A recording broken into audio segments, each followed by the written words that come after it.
የተለያዩ አይነት ቫይታሚኖች ለዶሮ እርባታ ምን ጠቀሜታ ይሰጣሉ? በተለይም እንደ ቫይታሚን ኤ፣ ቫይታሚን ዲ3፣ ቫይታሚን ኢ፣ ኬ እንዲሁም ደግሞ ቢ ኮምፕሌክስ ሲንም ጨምሮ ምን አይነት ጠቀሜታዎችን ይቸሩናል ስንል ሰላም ሮው ፋርምሶች ነን።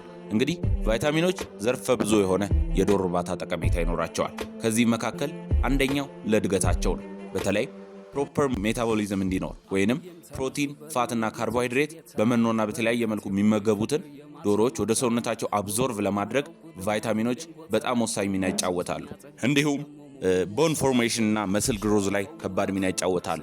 ያም ለጡንቻቸው መፈርጠምና የተለያዩ የአጥንት እድገትን አስተዋጽኦ ያደርጋሉ ማለት ነው። ስሎ ግሮዝ የምንለው ወይም ደግሞ የተዳከመ እድገት እንዳይኖር ትልቅ ሚናን የሚጫወቱ ቫይታሚን ናቸው።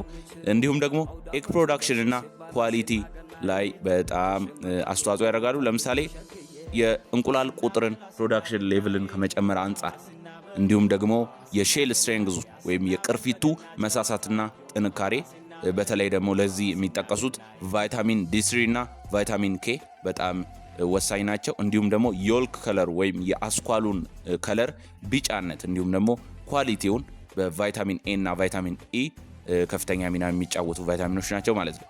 ዲዚዝ ሬዚስታንት የምንለው ደግሞ የበሽታ የመከላከል አቅማቸውን የማጎልበት ስራን ይሰራሉ ማለት ነው። በተለይ ቫይታሚን ኤ እና ቫይታሚን ሲ የተባሉ በተለይ ኢሚኒቲን ስትሬንግዝ የሚያደርጉ ነገሮች ናቸው። ሞርታሊቲን ከመቀነስ አንጻር፣ ሞትን ከመቀነስ አንጻር ታላቅ ሚና ይጫወታሉ። ዲዚዝ አውትብሬክ የምንለው ወይም ደግሞ ቫይረስ ሊሆን ይችላል፣ ባክቴሪያ ሊሆን ይችላል፣ ወረርሽኞች በሚከሰቱ ሰዓት የመቋቋም አቅም እንዲኖራቸው ይረዳናል። እንዲሁም ደግሞ ሪከቨር እንዲያደርጉ ቶሎ በበሽታ የተጠቁ ዶሮዎች ቶሎ ወደ አቋማቸው እንዲመለሱ ከፍተኛ ሚና ይጫወታል ማለት ነው።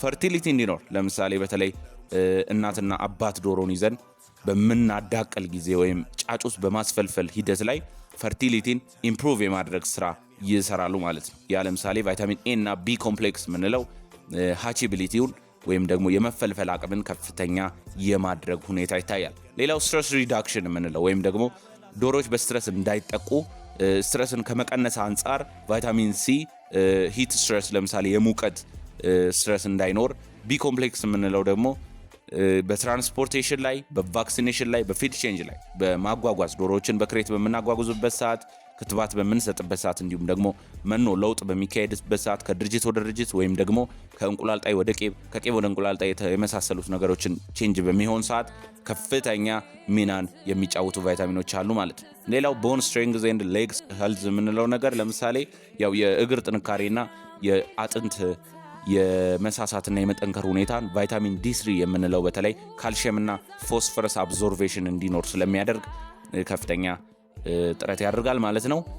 ስለ ቫይታሚኖች ዘለግ ያለ ንግግሮችን ማድረግ ዘለግ ያለ ዕውቀቶችን መነጋገር ይቻላል። በተለይ ዋና ዋናዎቹን ብለን በአጭሩ የጠቀስናቸው እነዚህ ናቸው። ሰላም ለእናንተ ይሁን።